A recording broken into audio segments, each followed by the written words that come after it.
La Universidad del Claustro de Sor Juana les da la más cordial bienvenida a esta entrevista que vamos a realizar al maestro Alan Gravinsky. El maestro Alan nos va a ofrecer un curso en el área de educación continua de aquí de nuestra casa de estudios. El curso es Ciudad y Texto, la transformación urbana a través de las letras. Y vamos a comenzar este 27 de mayo.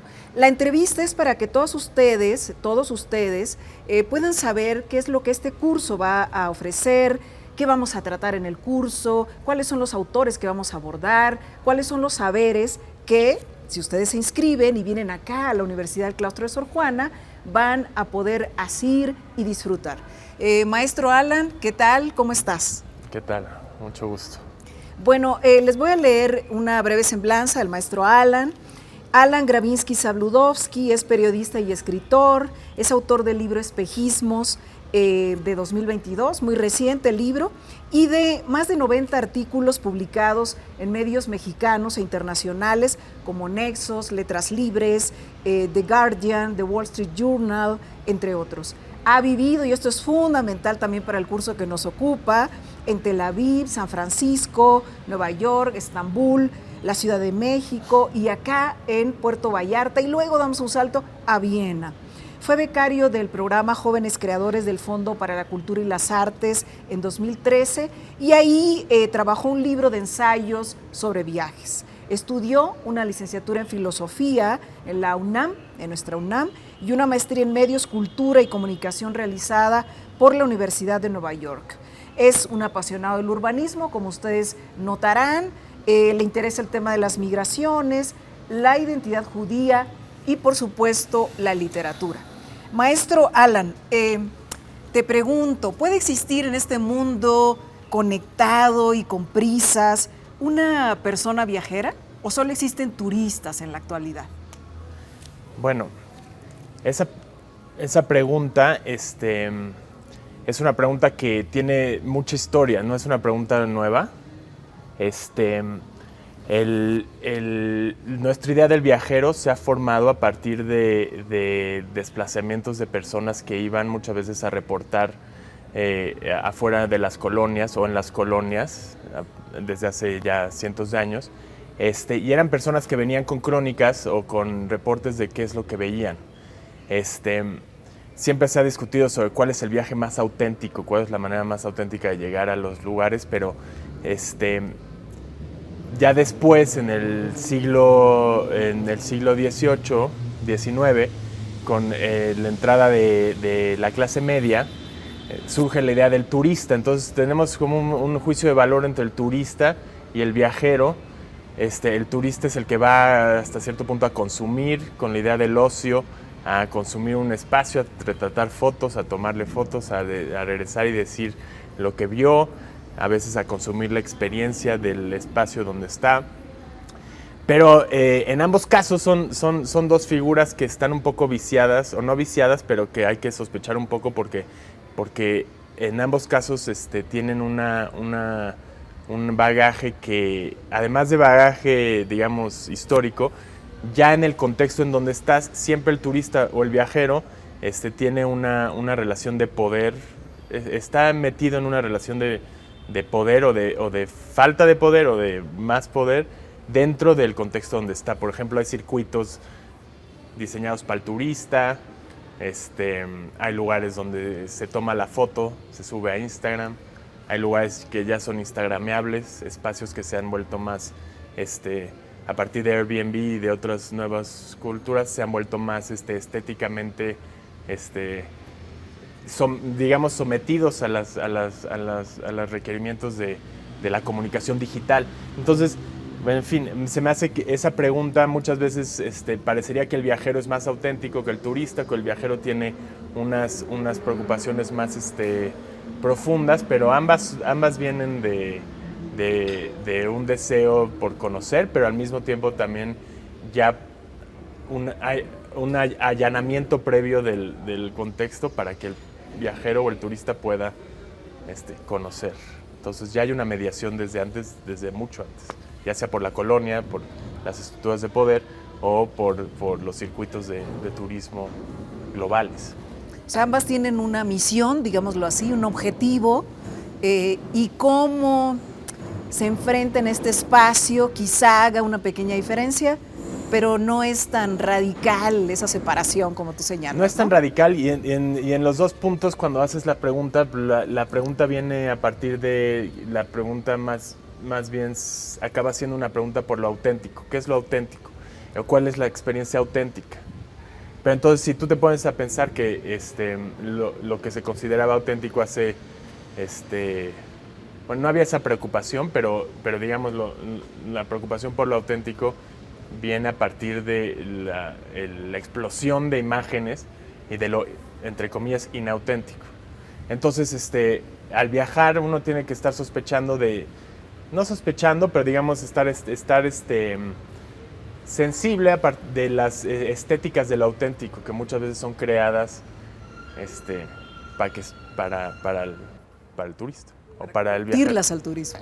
Entonces hay una cierta estética de autenticidad que permea casi todo viaje, que se vende hacia el viajero o hacia el turista. Entonces, esa sería una de las preguntas básicas en nuestro curso. ¿Qué es la experiencia urbana, entre comillas, auténtica? Muchas veces la gentrificación está basada en personas o en estéticas que buscan algo más auténtico, una vida barrial.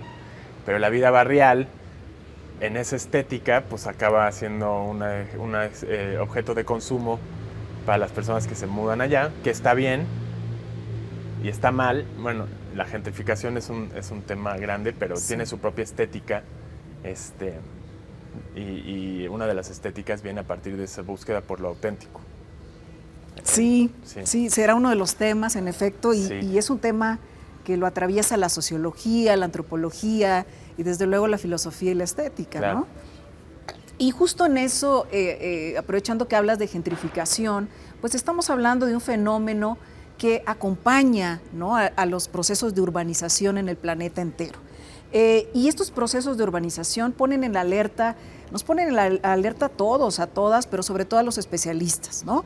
A los gobiernos locales, a todos quienes tenemos quizá una responsabilidad en el espacio urbano, porque los gobiernos locales tienen que atender ahora quizá mayores necesidades de las que atendían antes. Esto que llamamos gobernabilidad urbana. ¿Cómo lo ves? ¿Es un problema actual o todas las grandes ciudades se han enfrentado a estos desafíos, a estas problemáticas? ¿Cómo se va a ver esto desde Ciudad y Texto, desde tu curso?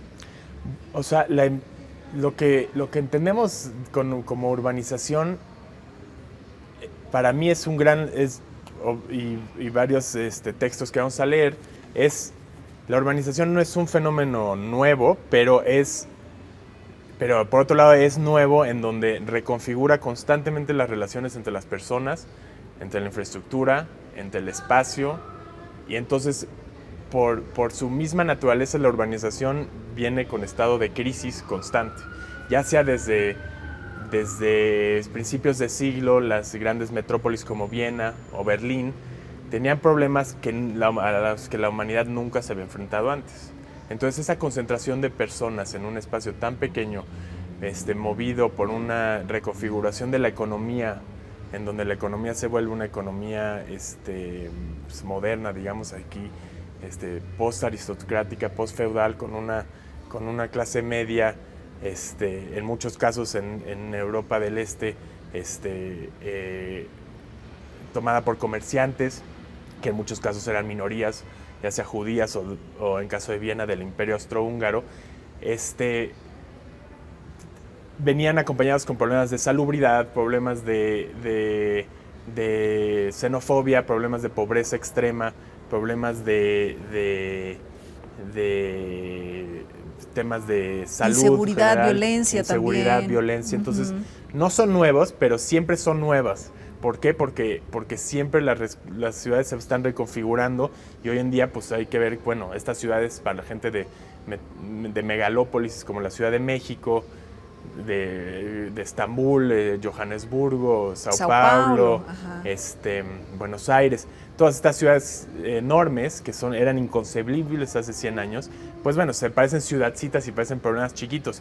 El tema es que está en la naturaleza de lo urbano el tener el que sea un espacio de crisis y un espacio de creatividad y un espacio de encuentros. Entonces, ha habido temas de gobernabilidad desde hace mucho en Londres, problemas de aire que se ven reflejados en Charles Dickens de manera muy, muy profunda, que remiten o en mucho tiempo recuerdan a problemas actuales en ciudades como Nueva Delhi, todo el norte de India, toda la parte urbanizada, tienen un gran problema de aire. Entonces, digamos que problemas que eran antes problemas de ciudades de Europa, que eran las más grandes en su tiempo, se han más o menos resuelto, pero se han exportado hacia lo que eran las colonias antes.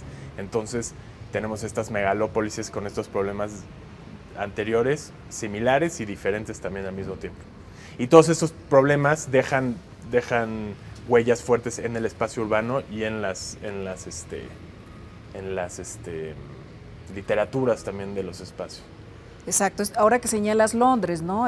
Tenemos ya en el imaginario la idea de la neblina de Londres, sí. Pero ¿qué tal que en efecto, como dices, la neblina de Londres ha sido alimentada por contaminación atmosférica, sí. Y entonces también, como dices, ha formado parte de la ambientación en las novelas de Dickens, dándole este tema, este sentido denso, sí. ¿No? A su literatura, agregando dramatismo también a los personajes. Sí, me parece que vamos a hablar de esto igual un poco después, pero el tema de la ciudad es que la ciudad no solo es de los textos generados a partir de la ciudad, sino entender a la ciudad como un texto.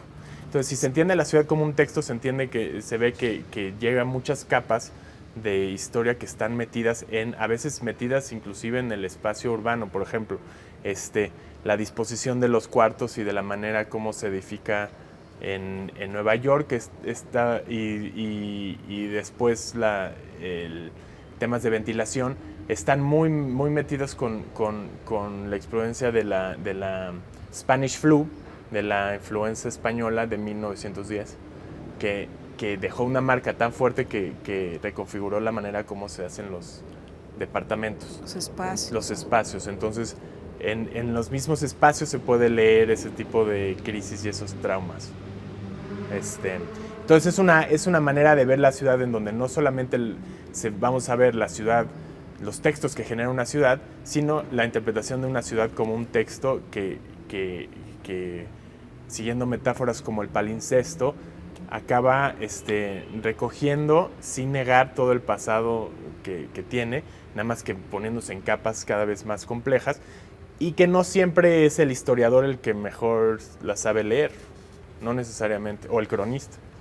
A veces el que la sabe leer es el artista o ni siquiera, las personas que tienen su vida cotidiana y que resuelven su vida cotidiana al utilizar los espacios.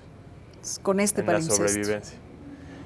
No es nada más es un palincesto. Hay muchas metáforas para hablar de la ciudad. La ciudad se ha hablado como organismo, ya sea como una cosa biológica en donde tienes las arterias. La ciudad se ha hablado en términos atómicos, como si fuera un átomo. La ciudad se ha hablado en términos de redes. La ciudad se ha hablado en términos de espacios públicos y privados. Se ha hablado en términos de desplazamientos. Entonces, hay muchas imágenes y metáforas para llegar a algo que es por su naturaleza multicéfalo, no sé si existe esa palabra, pero, y también hasta cierto punto, pues, el texto busca dar una aproximación, una visión de esa, es una especie de un texto, una especie de curso cubista, en donde tratamos de entrarle por diferentes cortes a la ciudad, solo para dar una probadita de los diferentes hilos interpretativos que pueden generarse a partir de una pregunta por el habitar la ciudad o por la ciudad. Luego las ciudades también en cuestiones de texto, las ciudades también se vuelven marcas. Ese es un fenómeno reciente en donde la Ciudad de México tiene todas estas imágenes todo el tiempo de CDMX en todos lados. Esa es una estrategia que viene desde Nueva York, desde los 70s, desde el I Love New York. Entonces, una ciudad que es un espacio por lo general muy diverso y con muchos grupos queriendo, digamos, asentar la narrativa, se vuelve un espacio de consumo hoy en día. Y entonces, por ejemplo, hay artículos, investigaciones que cuando vino James Bond acá, la Comisión de Filmaciones de la Ciudad de México le pidió a los organizadores que no retratara la pobreza y que tuvieran una imagen de los rascacielos de Reforma. Entonces, es una manera de hacer un branding del espacio en donde se empiezan a jugar con los mismos edificios como símbolos identitarios, que ya no es el ángel, ya no es digamos el zócalo nada más un símbolo identitario, sino estos rascacielos que en sí mismo es una muestra de modernidad y de branding hacia en el espacio global. Entonces las ciudades están pasando por esto por muchos lados. En Estambul igual hay un skyline relativamente nuevo. En diferentes lugares, en Mumbai, en Dubái, están construyendo como locos skylines, porque si eres una ciudad moderna y si quieres hacer un branding, necesitas tener tu skyline. Lo que antes llamábamos los hitos urbanos. Los hitos urbanos. Seguimos con la entrevista al maestro Alan Gravinsky, quien nos ha traído hasta aquí en este recorrido que hace por las narrativas de las ciudades, las megalópolis, sus desafíos, sus encuentros, para que lleguemos al punto, maestro Alan Gravinsky, ¿cómo podemos leer a las grandes ciudades? ¿Hay una gramática que atraviese Sao Paulo, Pekín, Tel Aviv, México, San Francisco? Hay muchas maneras sí, muy buena pregunta. Hay muchas maneras de leer las ciudades. Una, obviamente, es leyendo textos sobre las ciudades o viendo lo que produce una ciudad. Una ciudad es por naturaleza una fábrica de contenido cultural y multimedia. Por lo general, todas las ciudades han sido espacios, hubs, nodos de producción de símbolos y de cultura. Entonces, obviamente, Nueva York es la que más ha generado identidades en ese sentido, pero la Ciudad de México también, siendo, por ejemplo, el lugar de la primera imprenta. Entonces, las ciudades son espacios desde donde circulan contenidos que luego generan identidades a veces regionales, nacionales o globales.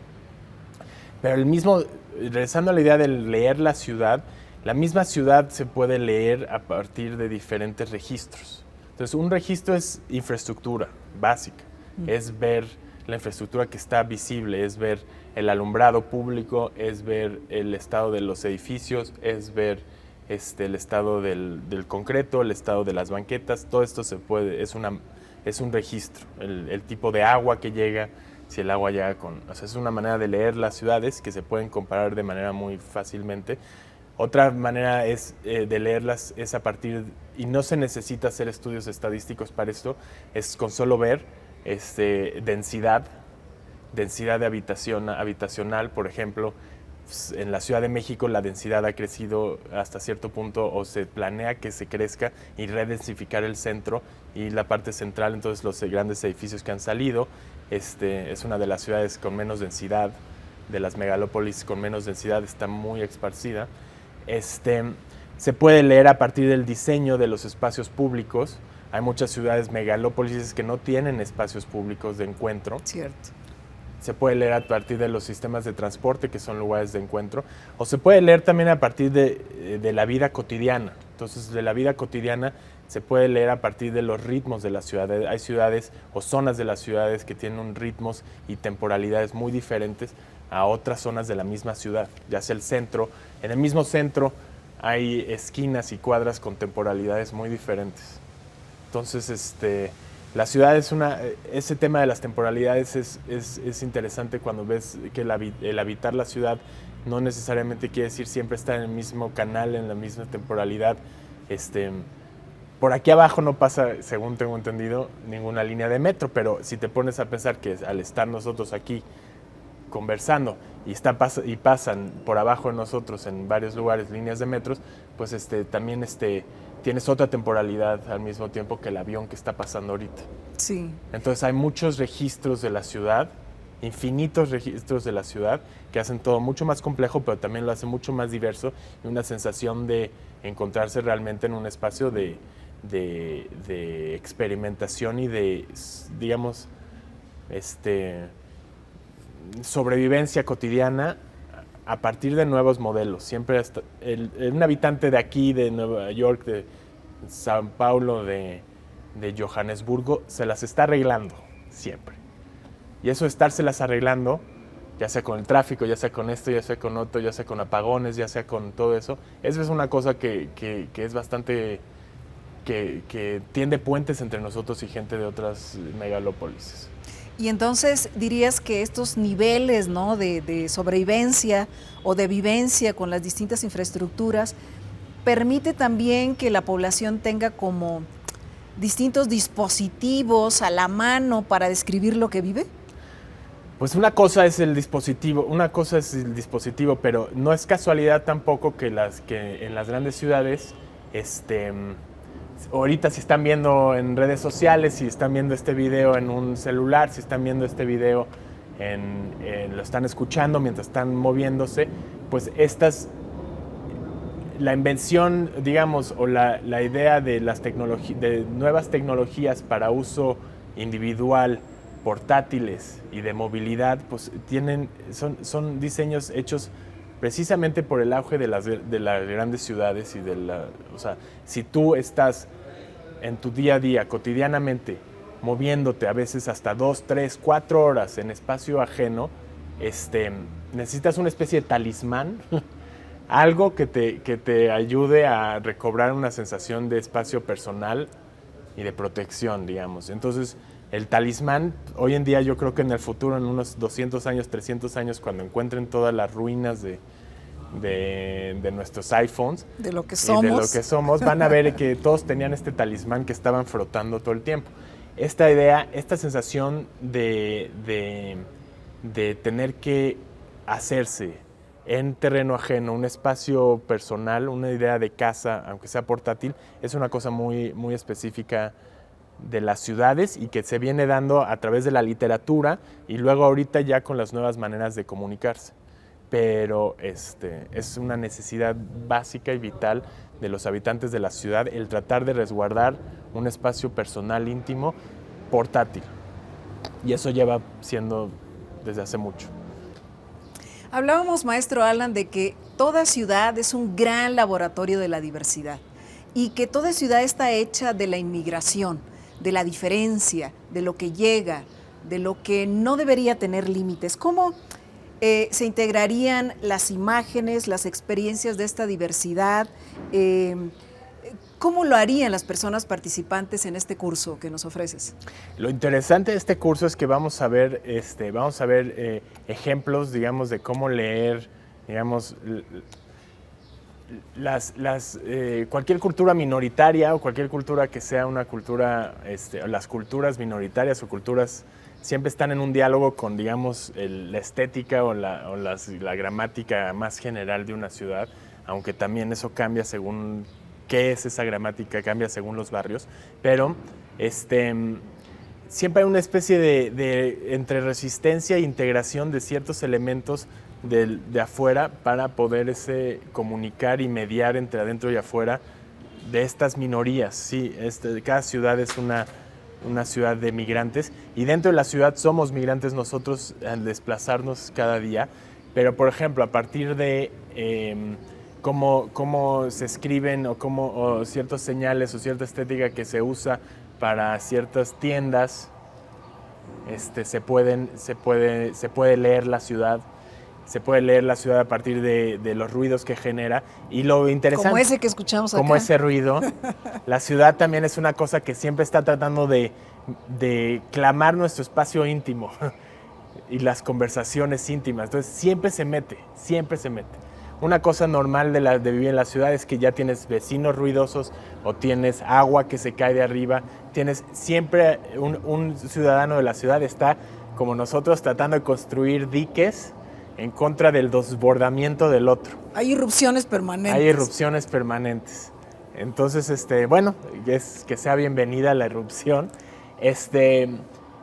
Y lo interesante de este curso, a diferencia de otros, es que vamos a ver vamos a agarrar ejemplos de otras ciudades y de cómo otras minorías se expresan en otras ciudades y tratar de hacer puentes con esto. Por ejemplo, maneras como los inmigrantes mexicanos en Queens muestran sus, cómo hacen una especie de copia de las abarroterías mexicanas allá. Y entonces tratar de entender, bueno, esas abarroterías que son muy específicas acá y que tienen su propia manera estética y manera de ser, pues acá, cuando, por ejemplo, inmigrantes coreanos, inmigrantes de otros lados, están importando cierta estética desde sus lugares de origen, que está hasta cierto punto adaptándose y al mismo tiempo negociando con la cultura general. Como hay panaderías coreanas que con la masa coreana hacen conchas mexicanas, por ejemplo. Entonces hay una especie de estira y afloja, pero entonces se puede ver rastros, no es nada más en el internet que se ven los hipervínculos, o sea, en el espacio mismo urbano se ven los hipervínculos de los lugares de origen y ese diálogo con el lugar de origen que sucede todo el tiempo cuando uno es minoría. Una hibridez permanente, ¿no? Sí, la ciudad es una ciudad, la razón por la cual las políticas de la mayoría de las grandes ciudades son más liberales que en el resto del país es que la ciudad, al ser un punto de encuentro, aunque esté estratificada la ciudad, hay puntos de encuentros, hay espacios de encuentros en donde siempre se está ensayando lo que es vivir ser habitante de esa ciudad. Entonces, eso es un ensayo constante. Sí, y hablando de estos puntos de encuentro, ¿no? Que concentran todo lo que la ciudad es, pues acá nos encontramos en el centro histórico. La Universidad Claustro de Sor Juana está ubicada en el perímetro A del centro histórico, en un límite entre lo que se conoce como límite perímetro A y perímetro B. Y entiendo, maestro Alan, que este curso también es una especie de taller en donde la gente va a caminar, va a salir, va a explorar, va a intercambiar también experiencias para construir lo que sería su texto, de alguna manera. ¿Cómo le harían los participantes de tu curso para incorporar las imágenes de la ciudad? Pensaba en que desde la Edad Media, desde antes, desde luego, pero claramente desde la Edad Media, el generar diagramas, dibujos, imágenes, es una manera de comunicar, de transmitir. Sin embargo, en este mundo de la confianza cero, de la excesiva comunicación, de repente, ¿cómo le harían las personas participantes para armar esta imagen de la ciudad caminando el centro histórico, caminando la ciudad? Bueno, hay muchos puntos ahí interesantes. Tienes razón, o sea, hay una desconfianza a la palabra escrita hoy en día, hay una desconfianza, pero más que nada lo que yo siento que falta, lo que hay ahorita que es una especie de, es algo que digamos vamos a tratar este curso de resistir y al mismo tiempo de generar contenido multimedia y escrito con esa idea, es una mirada, digamos, no interrumpida con el entorno. Entonces, lo que está pasando hoy en día, lo que ha pasado antes también, pero cada vez más, es algo que a la gente le llama esquizogeografía, geografía esquizofrénica. El estar caminando, por ejemplo, viendo el celular constantemente, con notificaciones de otro lugar, nos ha hecho poco receptivos al entorno. Entonces muchas veces antes de saber, bueno, acabamos de pasar este edificio que tiene esta cúpula, donde está esta tienda, y entender los lugares como espacios de creación de contenido y de sentido en sí mismos, recurrimos inmediatamente a un mapa, que no está mal, pero hay una especie de sensación de desdoblamiento con respecto a la ciudad que vamos al hacernos conscientes de eso, vamos a poder cultivar una atención dirigida, ininterrumpida hacia el entorno, que se hace por medio de caminar, pero obviamente caminar de manera activa, concentrada. concentrada. Y esta idea de caminar las ciudades nos va, como una experiencia estética y como una experiencia de creación de contenido, pues no es algo nuevo, o sea, es algo que nos va a remitir a varios textos de ciudades como París, que cuando se hicieron los grandes bulevares de París es cuando sale la idea del flaneur y de esta persona que se pierde en las ciudades, y que tiene mucho parecido con la mercancía que se exhibe y mueve. Entonces esta idea de pasear por las ciudades es algo muy viejo, pero hasta cierto punto, por otro lado, va a ser una experiencia creativa en donde nos va a poder, cada uno de los integrantes va a poder generar a partir de su propio, una reflexión de su contexto, de dónde viene, de dónde vino, de lo que marca para esa persona su experiencia urbana, va a poder generar imágenes, textos o videos o en lo que se sienta más cómodo, que reflejen hasta cierto punto y que intenten, digamos, delimitar un territorio personal en esta ciudad, hasta donde sea posible con eso, pero es una idea de cultivar la atención sin interrupciones. Dicen que las mejores ideas surgen cuando se camina, cuando vas caminando, ¿no? Sí. Que la creatividad se activa, que la concentración se logra paseando, caminando. Entonces este curso también va a ofrecer eso, bueno, a partir también de pues los materiales que irán revisando, claro. Textos, películas, claro. Videos, para enriquecer esta reflexión. Claro, no, sí, y cada estudiante va a traer al grupo su propio, digamos, bagaje claro. Multimedia, en donde vamos a hacer experimentos de hibridización de ese bagaje para poder entender más. Y el centro histórico, pues qué mejor lugar, es el centro de una ciudad de 25 millones de personas, 24, 25 según le preguntes, y es una plataforma de encuentros y de comercio que en su estructura como cuadriculada tiene mucho de parecido de Nueva York. Realmente hay que concebir el centro histórico como un circuito de encuentros. Entonces, las decisiones que se toman al caminar o al pasear, o inclusive no al pasear, al resolver cosas diarias, se pueden concebir como mini narrativas que van creando una historia a partir de este collage y de digamos, el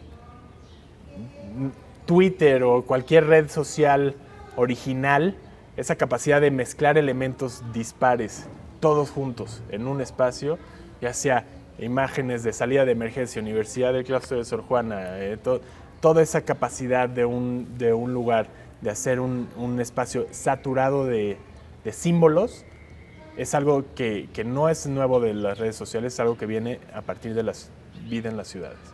Y que las redes sociales luego, digamos, simulan después de manera virtual, pero que originalmente la idea del collage y la idea de este encuentro de elementos dispares viene a partir de encontrártelos en la vida cotidiana. Así es. Maestro, para cerrar esta entrevista, ¿qué le dirías a la gente que ya se inscribió, la que se va a inscribir? ¿Qué relación tiene? ¿Cómo ligarías la escritura, el pensamiento de Simmel, o las historias de Italo Calvino, o los escritos de Michel de Certeau, con Villoro, el Villoro literario, no el Villoro filósofo, o también, ¿qué tal que también? El cronista, y con el cronista por excelencia de la ciudad, que es Monsiváis. ¿Cómo nos llevas hacia ese recorrido? ¿Qué aprovecharemos de ahí? Bueno, a las personas interesadas en el curso les quiero decir que este curso no es un curso, es un curso que se distingue por su interdisciplinaridad y por la idea de que no es nada más una visión literaria, aunque sí hay literaria, no es nada más una visión urbanista de diseño, aunque sí hay urbanismo, no es nada más una versión de medios de comunicación y de teoría crítica, aunque hay teoría crítica. Esta visión intenta romper, digamos, la idea de que la ciudad es algo que se puede abarcar. No se puede abarcar una ciudad tan grande como México no se puede abarcar, pero también al entender, digamos, los problemas a nivel conceptual, luego si te vas metiendo a crónicas, a literatura, a espacios de ciudad, a temas que tengan que ver con la ciudad, es una manera también de concretizar, porque la literatura es una manera, la literatura además de que en muchos sentidos la novela la novela surge a partir de una pregunta por los otros en el contexto de ciudades realmente grandes, el ver los interiores de Madame Bovary, cómo vive, por ejemplo, cómo se viste, los muebles, los salones, es una manera... La relación entre las ciudades, de la ciudad pequeña a la ciudad más grande. Exacto. ¿No? Entonces, entonces es una manera, la literatura siempre ha sido una manera de ser un poco bullorista y de meterte a estos espacios, la crónica también. Pero yo sí considero que, sobre todo en México, la Ciudad de México es especial, junto con otras ciudades grandes de la colonia, es que empezó a crear su identidad en español a partir de textos, de reportajes, de crónicas que circulaban hasta España y decían, esto es esta ciudad, así es esta ciudad. Y esos textos, por ejemplo, en el caso de Humboldt, también regresaban a México y creaban identidad propia. Entonces, esta idea de México para los mexicanos o de una identidad propia siempre ha estado mediada a partir de lo que otros han escrito. De una mirada extranjera. De una mirada extranjera y alguien que, por ser un... Entonces, chistosamente, Monsiváis o todos estos cronistas pueden escribir sobre la ciudad o pueden hacer cosas sobre la ciudad porque en cierto punto se sienten extranjeros en estos datos. Lo chistoso es que se dice a Monsiváis como el chilango, el mexicano, el cronista de México. Pero para poder escribir esto te tienes que sentir un poco maravillado y un poco extranjero a partir de esas situaciones. Entonces, yo creo, me parece que el enfoque es en que los textos que a veces tienen contenidos más disciplinariamente abstractos o a veces son conceptos muy fuertes, se puede ver reflejado esas problemáticas en textos que son pues, más emotivos o más descriptivos o más, digamos, literarios. Entonces, la literatura se ha enfocado mucho en cómo se ve un espacio, el lugar, la crónica sobre todo, y escoge a ciertos personajes que según los cronistas representan el área, ya sea un boxeador, ya sea Monsiváis era perfecto para eso, pero siempre está haciendo crónicas de encuentros masivos, del metro. Entonces, cosas que para ellos son símbolos de la ciudad y a partir de ahí generan cierta identidad. El tema es que la escritura y la ciudad viene a partir de la necesidad que tienen las personas de la ciudad. Escritura también hablo, digamos, subir fotos a Instagram. Generar contenido es una manera de crear una especie de un hogar y de reclamar tu espacio en espacios, digamos, ajenos, o que se sienten como ajenos. Entonces, en esa mediación todos los textos caben que tengan que ver con ciudad. Tienen diferentes objetivos cada uno, pero ahí está el hilo, digamos, conductor. Y en eso se enriquece mucho más que en un taller de pura crónica o en un taller de pura literatura, porque va a tener los elementos para poder enmarcar ciertos diferentes fenómenos a partir de gente que ha sido muy observadora de ciudades, como dice Simmel. Simmel hablaba... Sí. Hoy en día todos tienen sus noise canceling headphones. Simmel hablaba en 1800, a principios del siglo XX. Simmel hablaba de la actitud blasé de las ciudades. El ser humano en las ciudades se encuentra sobreestimulado, se encuentra lleno de diferentes bocinas. Ahorita oigo una bocina, clamando su atención. Entonces Simmel dijo, viendo a Berlín, que solo tenía 1 millón en 1900, que para ellos eran gigantesca, Simmel dijo, se puso a observar una nueva manera de ser en el espacio público, que era una manera de ser blasé, que era básicamente la cara que todos tenemos en el metro, que es cara de pocos amigos. Como una máscara. Como una máscara y que se complementa muy bien hoy en día con los audífonos, noise cancelling y todo este tipo de cosas, en donde una de las maneras de sobrevivir la ciudad, lo más importante, y ha sido desde desde las grandes ciudades de más de 1 millón ha sido la mediación de los estímulos. Entonces tú te pones esto y le dices a la gente, no me hables. Las personas que te van de Greenpeace, que te quieren que dones algo, no las ves.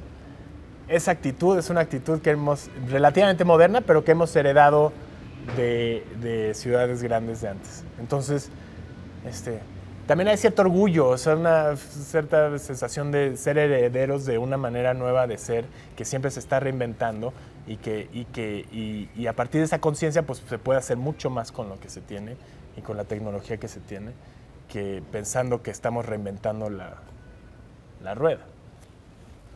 Pues muchas gracias, maestro Alan Gravinsky, quien nos impartirá aquí en la Universidad del Claustro de Sor Juana, Ciudad y Texto, la transformación urbana a través de las letras. Como nos acaba de decir en esta última intervención, todas y todos requerimos un cierto extrañamiento para redescubrir la ciudad, para descubrir sus textos. ¿Algo más que quieras agregar, alguna frase para invitar a nuestras amigas, a nuestros amigos? Ay, déjame lo pienso. Si en algún momento en el transporte público, en el coche, en el metro, en Instagram, te has sentido sorprendido, has sentido extrañado, has sentido confundido de esta inmensa masa de personas que te rodean y quieres tratar de encontrar un poquito de sentido, te invito a este curso. Aquí todas las preguntas son abiertas. Y es un curso en donde se va a poner énfasis en la hibridización, en la mezcla, en el encuentro de nuevos lenguajes para poder crear un pequeñito hogar, un pequeñito refugio en esta ciudad que es abrumadora y emocionante. Muchas gracias, maestro Gravinsky. Les esperamos en el claustro. Hasta pronto.